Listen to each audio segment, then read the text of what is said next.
it chapter by chapter, one bite at a time. So many adventures and mountains we can climb. Take it word for word, line by line, one bite at a time.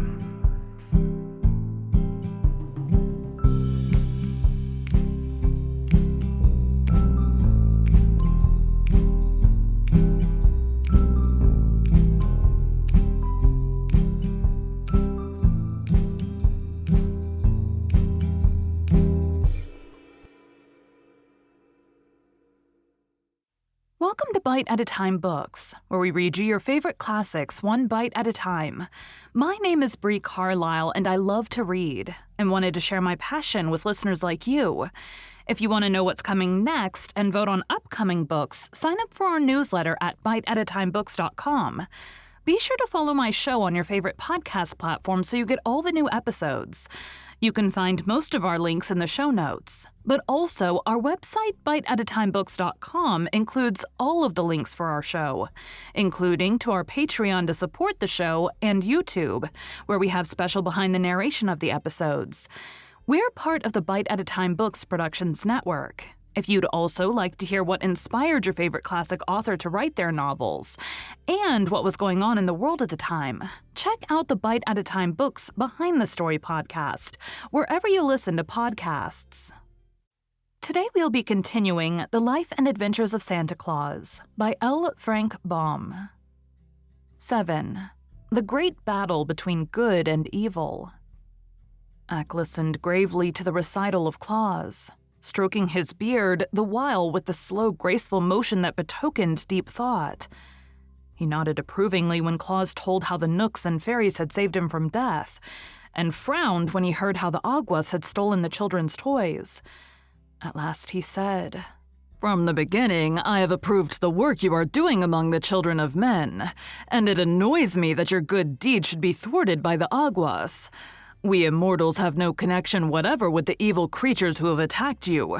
Always have we avoided them, and they, in turn, have hitherto taken care not to cross our pathway. But in this matter, I find they have interfered with one of our friends, and I will ask them to abandon their persecutions as you are under our protection." Claus thanked the Master Woodsman most gratefully and returned to his valley, while Ack, who never delayed carrying out his promises, at once traveled to the mountains of the Aguas. There, standing on the bare rocks, he called on the king and his people to appear. Instantly, the place was filled with throngs of the scowling Aguas, and their king, perching himself on a point of rock, demanded fiercely, "Who dare calls on us?" "It is I, the Master Woodsman of the world," responded Ack. "Here are no forests for you to claim," cried the king angrily. "We owe no allegiance to you, nor to any immortal." "That is true," replied Ack calmly. "Yet you have ventured to interfere with the actions of Claus, who dwells in the Laughing Valley and is under our protection." Many of the Aguas began muttering at this speech, and their king turned threateningly on the Master Woodsman. "You are set to rule the forests, but the plains and the valleys are ours," he shouted. "Keep to your own dark woods. We will do as we please with Claus." "You shall not harm our friend in any way," replied Ack. "Shall we not?" asked the king impudently. "You will see. Our powers are vastly superior to those of mortals, and fully as great as those of immortals." "It is your conceit that misleads you," said Ack sternly. "You are a transient race, passing from life into nothingness. We who live forever pity but despise you. On earth you are scorned by all, and in heaven you have no place. Even the mortals after their earth life enter another existence for all time, and so are your superiors. How then dare you, who are neither mortal nor immortal, refuse to obey my wish?" The Aguas sprang to their feet with menacing gestures, but their king motioned them back. "Never before," he he cried to Ak, while his voice trembled with rage. "Has an immortal declared himself the master of the Aguas? Never shall an immortal venture to interfere with our actions again, for we will avenge your scornful words by killing your friend Claus within 3 days. Nor you, nor all the immortals can save him from our wrath. We defy your powers. Be gone, Master Woodsman of the world. In the country of the Aguas, you have no place. It is war," declared Ak with flashing eyes. "It is war," returned the king savagely.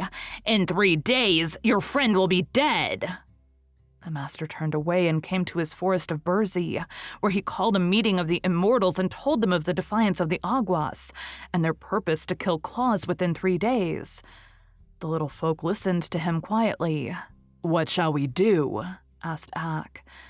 "These creatures are of no benefit to the world," said the prince of the Nooks. "We must destroy them." "Their lives are devoted only to evil deeds," said the prince of the Reals. "We must destroy them."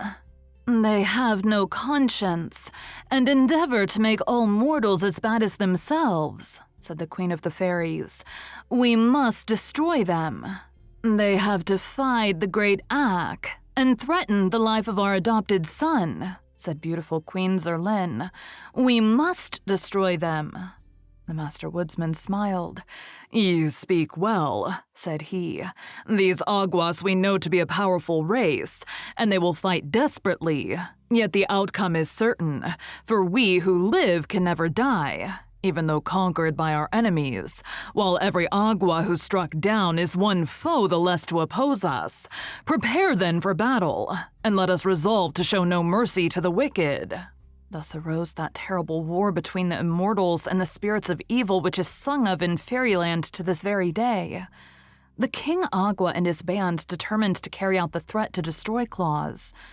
They now hated him for 2 reasons. He made children happy and was a friend of the Master Woodsman. But since Ak's visit, they had reason to fear the opposition of the immortals, and they dreaded defeat. So the king sent swift messengers to all parts of the world to summon every evil creature to his aid. And on the 3rd day after the declaration of war, a mighty army was at the command of the King Agua. There were 300 Asiatic dragons, breathing fire that consumed everything it touched. These hated mankind and all good spirits. And there were the 3-eyed giants of Tatary, a host in themselves who liked nothing better than to fight.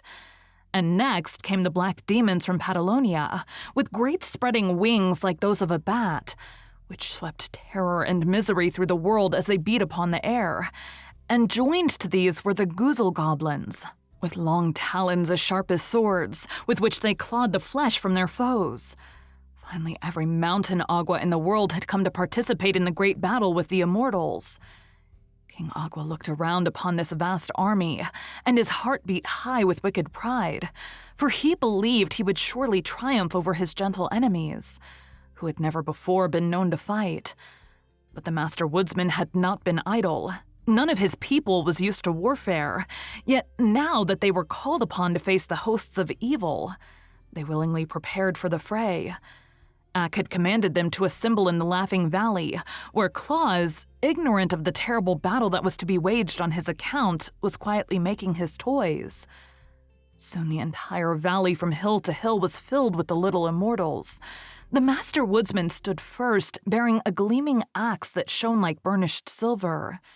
Next came the Reals, armed with sharp thorns from bramble bushes. Then the Nooks, bearing the spears they used when they were forced to prod their savage beasts into submission. The fairies, dressed in white gauze with rainbow-hued wings, bore golden wands, and the wood nymphs, in their uniforms of oak leaf green, carried switches from ash trees as weapons. Loud laughed the Agua King when he beheld the size and the arms of his foes. To be sure, the mighty axe of the woodsman was to be dreaded, but the sweet-faced nymphs and pretty fairies, the gentle Reals and crooked Nooks were such harmless folk that he almost felt shame at having called such a terrible host to oppose them. "Since these fools dare fight," he said to the leader of the Tatary giants, "I will overwhelm them with our evil powers." To begin the battle, he poised a great stone in his left hand and cast it full against the sturdy form of the master woodsman, who turned it aside with his axe. Then rushed the three-eyed giants of Tattery upon the Nooks, and the Goozle goblins upon the Reels, and the fire-breathing dragons upon the sweet fairies. Because the nymphs were Ak's own people, the band of Agua sought them out, thinking to overcome them with ease. But it is the law that while evil, unopposed, may accomplish terrible deeds, the powers of good can never be overthrown when opposed to evil. Well, had it been for the King Agua, had he known the law, his ignorance cost him his existence, for one flash of the axe borne by the master woodsman of the world cleft the wicked king in twain and rid the earth of the vilest creature it contained. Greatly marveled the Tattery giants when the spears of the little Nooks pierced their thick walls of flesh and sent them reeling to the ground with howls of agony. Woe came upon the sharp-taloned goblins when the thorns of the Reels reached their savage hearts and let their lifeblood sprinkle all the plain. And afterward from every drop a thistle grew.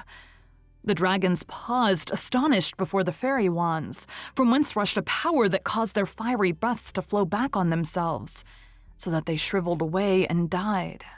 As for the Aguas, they had scant time to realize how they were destroyed, for the ash switches of the nymphs bore a charm unknown to any Agua, and turned their foes into clods of earth at the slightest touch. When Ak leaned upon his gleaming axe and turned to look over the field of battle, he saw the few giants who were able to run disappearing over the distant hills on their return to Tattery. The goblins had perished every one, as had the terrible dragons, while all that remained of the wicked Aguas was a great number of earthen hillocks dotting the plain. And now the immortals melted from the valley like dew at sunrise, to resume their duties in the forest, while Ak walked slowly and thoughtfully to the house of Claus and entered.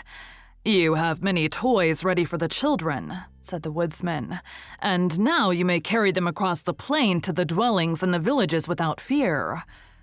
"Will not the Aguas harm me?" asked Claus eagerly. "The Aguas," said Ak, "have perished." Now I will gladly have done with wicked spirits, and with fighting and bloodshed. It was not from choice that I told of the Aguas and their allies, and of their great battle with the immortals. They were part of this history and could not be avoided. Thank you for joining Bite at a Time Books today, while we read a bite of one of your favorite classics. Again, my name is Bree Carlisle, and I hope you come back tomorrow for the next bite of the life and adventures of Santa Claus. Don't forget to sign up for our newsletter at biteatatimebooks.com. You can check out the show notes or our website, biteatatimebooks.com, for the rest of the links for our show.